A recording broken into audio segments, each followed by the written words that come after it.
But let's go ahead and jump into the final question of today. And the final question comes from a Keith Davis. And he writes, "Hey, Alex, with Disney Plus announcing a lot of Star Wars content, do you think the future of Star Wars will be on Disney Plus instead of the theaters?" Well, thank you for your question, Keith. And this is a very interesting question because I guess I've never really addressed that portion of it. As you guys know, I had a Mandalorian after show. I've also said that I am not a huge Star Wars fan in comparison to many other Star Wars fans. I'm like the general Star Wars fan. I don't dive into the lore as many people do. But I have to say, if I'm being 100% honest, and I've only had two examples of this for Disney Plus. Um, I'm more excited about what's coming out on Disney Plus than I am any Star Wars property that's coming out in theaters. Solely because there's only three films that they put out under Disney that I was excited about. Force Awakens, Rogue One, and The Last Jedi. That's it. And then they put out Solo. Solo's okay. It's not, I wouldn't call it trash, but it's okay. Rise of Skywalker, that's just a hopping piece of shit. And when they wrap up that I guess the Skywalker trilogy or whatever you want to call it, they leave it very ambiguous. We don't know what Rey's going to do. Now, I will say I am excited for Patty Jenkins' movie Squadron, but at the same time, I'm after not. watching Wonder Woman 84, I hope she has some additional writers with her Yeah. because she did write Wonder Woman 84. Wonder Woman 84, like I said, is okay, but God, I hope she does not mess this up. But I have to say, I am very excited for the Ahsoka Tano series. I'm excited for the Bad Batch. I'm excited for the not the Lando series that's coming with potentially Childish Gambino. I mean, I have to say, as just a fan of content, Star Wars has a very bright future, I believe, on Disney Plus.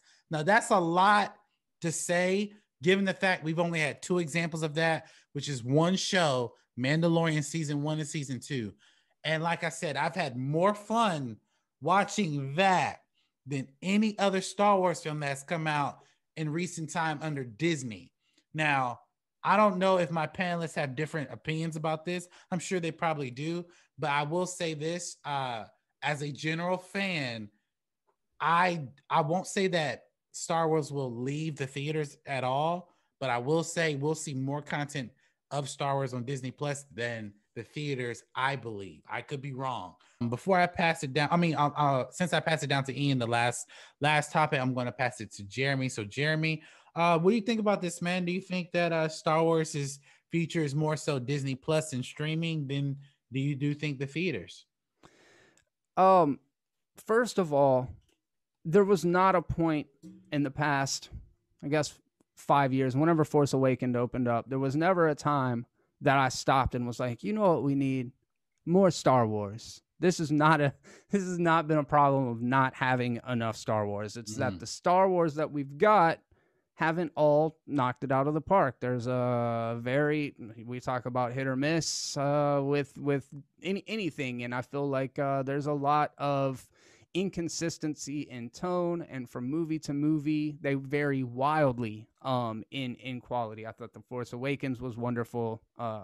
The Last Jedi, awesome. Rogue One, awesome. The other ones, the other two or three, they didn't hit for me. That said, The Mandalorian's awesome. It's a very easy watch. And I say that as not a disparaging thing. It's like sometimes you just want to casually watch something that's not super heavy or super demanding intellectually, or like, it's just a fun watch. The special effects and the production value are amazing. But to my point that I just now touched on with the MCU and with Netflix, it's just a lot. I got to split my time up between all of these things. What Disney wants, and understandably so, they don't want me to leave their streaming service. But there's more to me than Disney. No matter what they want to think, no matter what they want to believe, there's more to me than just Disney. And that's one thing that I struggle with is like, I don't want them all to be great because that's like 5 hours out of my week, dude. If every single one of them is awesome, then I've got to watch all these things. And if they're all interconnected,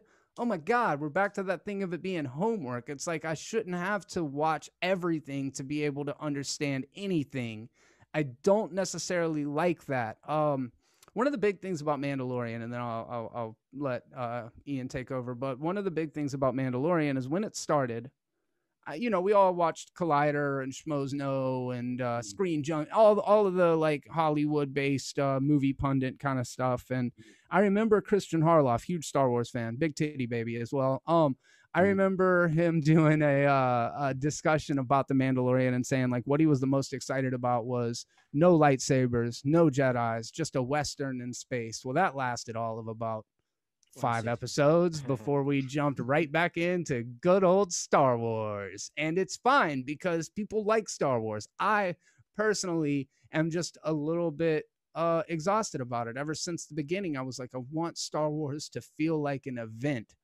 So that said, is the future of Star Wars on streaming or is the future of Star Wars in theaters?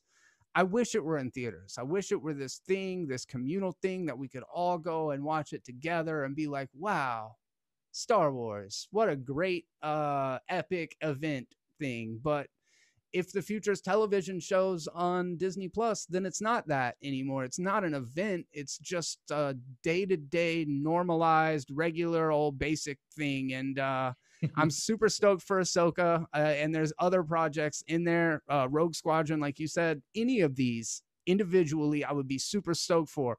All of them together seems a little anticlimactic, but that's my take on it. Oh, okay. Well, real quick, I just want to address that he's right. They are interconnected. I think the Book of Boba Fett and Ahsoka and all these different live action shows, they're going to connect with one another to do like kind of like the Netflix Defenders. Oh, In a okay. sense, they're going to do an event like that. That was teased at the Disney earnings call that happened a few weeks or about last month. So yeah. So Ian is our is a big Star Wars fan in terms of the Star Wars content. Do you think that the future of Star Wars is Disney Plus or in theaters? I'm gonna say I think the future is honestly the streaming service. Every it was hit or miss in the theaters, and I agree with Jeremy saying I would love it to be an event. You know how when you hear that first opening crawl, that da da da da, it makes your heart skip a beat. It should be like that. That's how it is kind of with the MCU movies. It's an event for us. It's kind of like your birthday. It's a great time. Yes. But I think I would probably prefer it now in the on the streaming services because it's getting older and we got to get with the times. And I don't think that we're gonna continue that after the Rise of Skywalker. That making my heart skip a beat is not there anymore. Yeah. Yeah.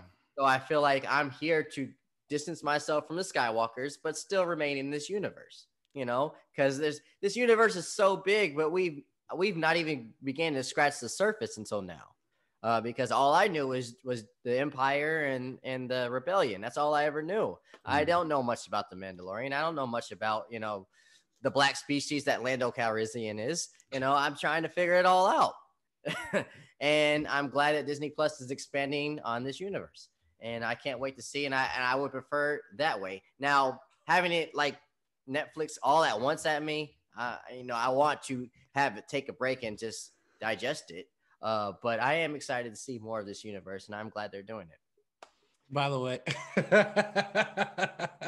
whatever species Lando. So I guess check out my black Star Wars characters coolest in the galaxy video. Yes, I guess Sam Jackson falls into that category. So does John Boyega's character. I mean, wow, that's the first time I've heard that. That's hilarious. But yeah, I agree. I agree that it can get all encompassing. It can be kind of overcrowding. But I have to say, with Disney Plus, I'm willing to make that exception because Disney Plus, aside from Mandalorian, has nothing.